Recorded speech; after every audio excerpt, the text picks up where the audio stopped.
एक ही चोट लगी थी, मस्तक पे चोट लगी थी। हम कहते हैं कि अफजल खान का उन्होंने पेट फाड़ दिया, बिल्कुल फाड़ा था अफजल खान का पेट, मगर उसी वक्त कृष्णा भास्कर कुलकर्णी नाम का एक ब्राह्मण का सर भी उड़ा दिया था। ये कब बताएंगे हम हमारे लोगों को? नहीं बताते हम। क्यों उड़ाया था? क्योंकि वो अफजल खान का वकील था, और वकील का काम क्या होता है? तलवार उठाना होता है क्या? मगर उसको ये पता था कि मुझे कोई नहीं मार सकता, क्योंकि ब्राह्मण अवध है, ब्राह्मण को मारा नहीं जा सकता, मारने वाला महापातक का धनी होता है। ये बताने वाले को ऐसा लगा कि मुझे कोई नहीं मारेगा, मगर छत्रपति ने एक बार मस्तक पे उनकी तलवार चली, उसको बोला ब्राह्मण म्हणून कोणी मुलायजा करणार नहीं, खटाक से सर उड़ा दिया। वो कब बताएंगे आरएसएस? बहुत सही भाई बताएगी। वो दादू कोंडदेव को खड़ा कर देते, चपरासी को, अकाउंटेंट था उसका। दादू जी कोंडदेव ने कोई लड़ाई लड़ी कभी सुना आपने? और जिसने लड़ाई नहीं लड़ा वो युद्ध कला कैसे सिखाएगा भाई? नहीं सिखा सकता युद्ध कला। उसके नाम से बोल दिया जाता है कि शस्त्र का प्रशिक्षण उसने दिया। तो जीजा माओली क्या कर रही थी? जो अपने बेटे को लेके आई थी अपने साथ में, और उन्होंने उसको बंद कर दिया था कि स्वराज्य स्थापना हम करके रहेंगे। वो जो सल्तनत थी शाहूजी महाराज की, शाहजी महाराज का नाम मुस्लिम सूफी के नाम से रखा गया था। हिंदू मुस्लिम द्वेष नहीं था उस वक्त।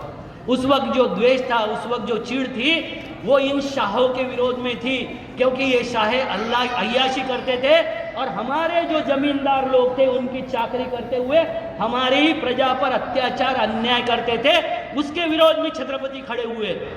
आपको बताते हुए मुझे गर्व महसूस होता है कि जिस दिन रांझा के पाटिल के सर हाथ पैर कलम कर दिए, उस दिन छत्रपति खड़े हो गए, पूरे लोगों के दिमाग में, दिल में खड़े हो गए। क्योंकि उसके बाद में छत्रपति शिवाजी महाराज खुद जा रहे थे किसी एक खेत के बीच में से, एक 12 साल का लड़का खड़ा हुआ, क्योंकि उसके पहले तो ये फैशन था कि किसानों की जो फसल होती है उसको रौंदते हुए सोना चली जाए, कोई कुछ नहीं बोलता था, कोई कुछ नहीं करता था। 12 साल के लड़के ने लगाम पकड़ ली छत्रपति की। वो जानता नहीं था ये छत्रपति शिवाजी महाराज है। और उसके बाद उसने जो बोला कि खबरदार जर टाच मारूनी जाल पुढे चिंदड्या उड़वी न राई राई एवढ्या, वो छत्रपति को बोल रहा है कि अगर घोड़े को टाच लगाकर, घोड़े को हाँक कर अगर मेरे खेत में से चले जाओगे, मैं आपके टुकड़े टुकड़े कर दूंगा, राई के दाने इतने अपने टुकड़े कर दूंगा। ये जो पराक्रम बच्चों में डालने का काम किया था वो छत्रपति शिवाजी महाराज थे। और उसके बाद में जो आया फरमान कि किसानों के सब्जी के हाथ लगाने वाला मेरा कोई भी सोल्जर अगर है, मेरा कोई भी सेनापति है, तो उसको सख्त से सजा दी जाएगी। ना किसानों के पेड़ बिना उनके परमिशन के काट सकते हो, ना बिना मुबदला दिए उनकी सब्जी भी आप ले सकते हो। ये कहने वाला छत्रपति आज लुटेरों का सरदार बना के पेश किया जा रहा है। बहुत दुखद, क्योंकि हम सोए हुए हैं, छत्रपति के वंशज सोए हुए हैं। कोई भी आके हमको कुछ भी बता देता है छत्रपति के बंद करना है सर। आप आए तो डर लगता है सर।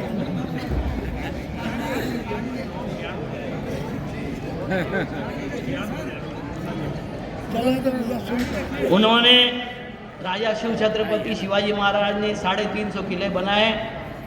वो किले बनाने वाले किलेदार, वो जो इंजीनियर था उसका नाम था विश्वास इंदुलकर, और वो पत्थरपोड़ समाज से थे।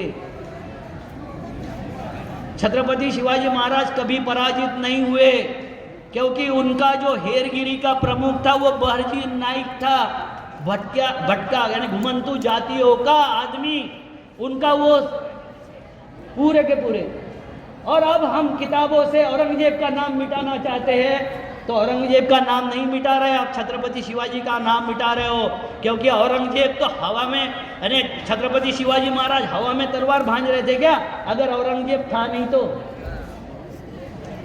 ये साले चूरन बांटते रहते और हम सहते रहते, सुनते रहते। ये चूरन बांटना बंद होना चाहिए कि नहीं होना चाहिए? होना चाहिए।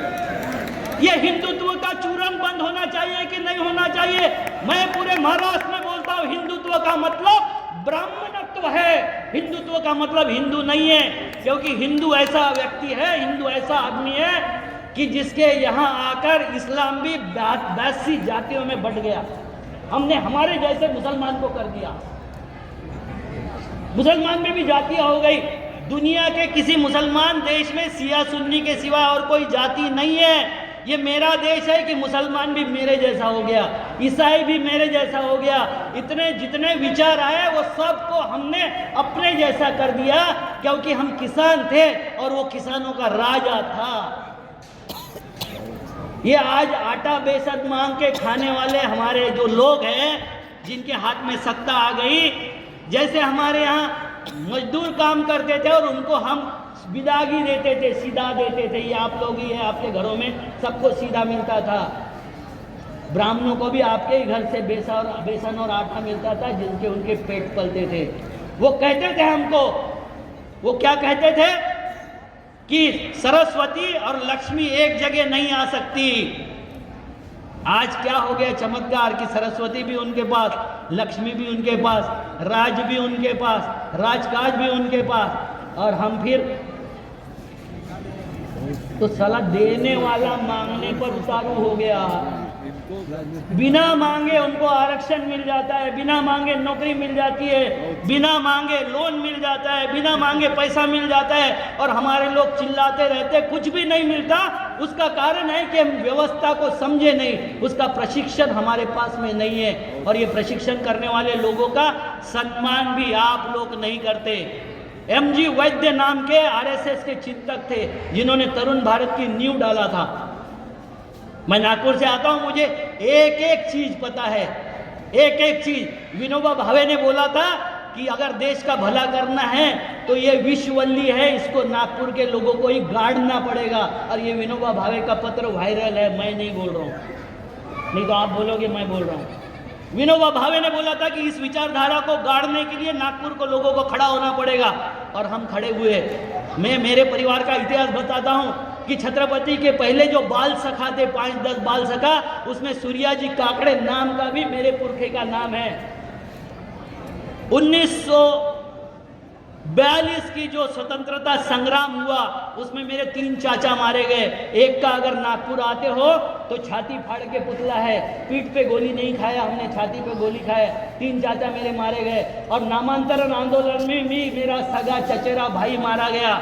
उसके अगेंस्ट में मैं कुछ नहीं चाहता, मेरा परिवार कुछ नहीं चाहता। राजनीति में आना मेरा दुर्भाग्य था, एक्सीडेंट था, क्योंकि मुझे पता है कुर्मी मुझे वोट नहीं देंगे, क्योंकि कुर्मियों की औकात नहीं है नेता बनाने की। कोई दूसरे पार्टी का आदमी आके खड़ा होता है, हाथ इनका ऊंचा करता है और बोलता है ये आज से आपके पार्टी का नेता है और ये आपके समाज का नेता है। धत्तो ऐसी समाज पर 2% ब्राह्मण अपना नेता बनाते हैं, जगह जगह नेता बनाते हैं, और आपकी इतनी बड़ी संख्या है, इतनी बड़ी शूरता है, इतने बड़े आइकॉन हैं, आप आपका एक आइकॉन नहीं बना सके। ऐसे समाज को क्या बोलूं यार। मैं नहीं आने वाला था, पहले तो रेगुलर आता था, मैं बात करता था। मुझे ऐसा लगता है कि मुर्दों से बात करके क्या